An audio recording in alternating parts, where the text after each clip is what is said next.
Want to shrink a carbonyl with a hydride or build the skeleton with a Grignard? In the next few minutes, you'll know exactly which path to choose and why.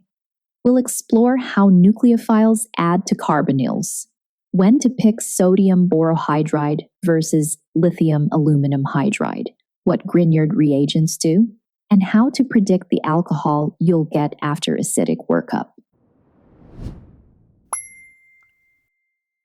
The carbonyl carbon is electrophilic. It carries a partial positive. A nucleophile attacks the carbon of the carbon-oxygen double bond, and the pi electrons move up to oxygen to give an alkoxide. After aqueous acid workup, you get an alcohol. Here's the universal move. A carbonyl meets a nucleophile, you form an alkoxide, and after aqueous acid workup, you get an alcohol. Two classic nucleophiles do this job.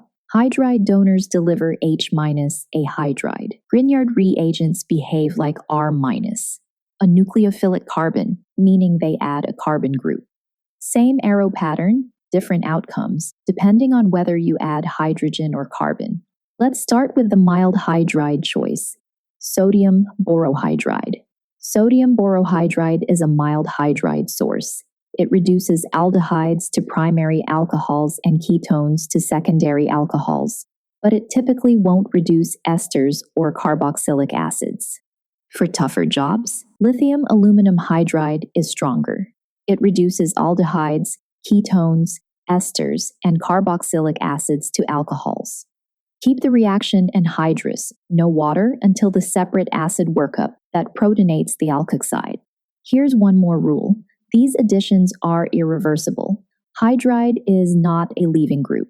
Once the alkoxide forms, you're committed to the alcohol on workup. Quick checkpoint before we switch to Grignards.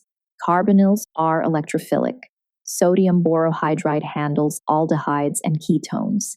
Lithium aluminum hydride also reduces esters and acids, and you avoid water until the workup. Curious how much you're remembering? Your personalized practice test, flashcard set, and study guide are all waiting for you. Just tap the link now and keep watching. Future you will thank you. Next, a Grignard reagent acts like R-. It attacks the carbonyl carbon, then acidic workup gives an alcohol. But beware, water or alcohol will quench Grignard. Keep everything dry until the end. Here's the fast way to predict the product. Formaldehyde plus a Grignard gives a primary alcohol. An aldehyde gives a secondary alcohol. A ketone gives a tertiary alcohol, all after workup. Esters are special. The first addition gives a tetrahedral intermediate that expels the alkoxy group to form a ketone. That ketone is still reactive, so a second equivalent of the Grignard adds.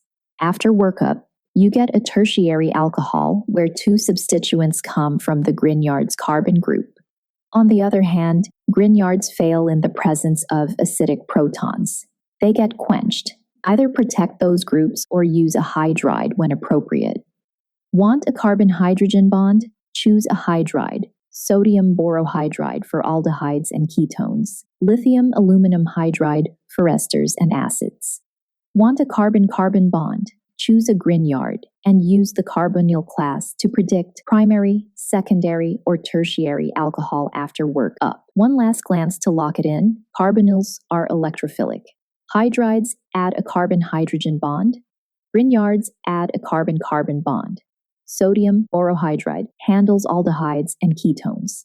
Lithium aluminum hydride also reduces esters and acids. Keep Grignards dry and predict the alcohol from the starting carbonyl. Now that you've watched the video, let's see how much you remember. Head to the link in the description where you'll find Quizlet content made just for you.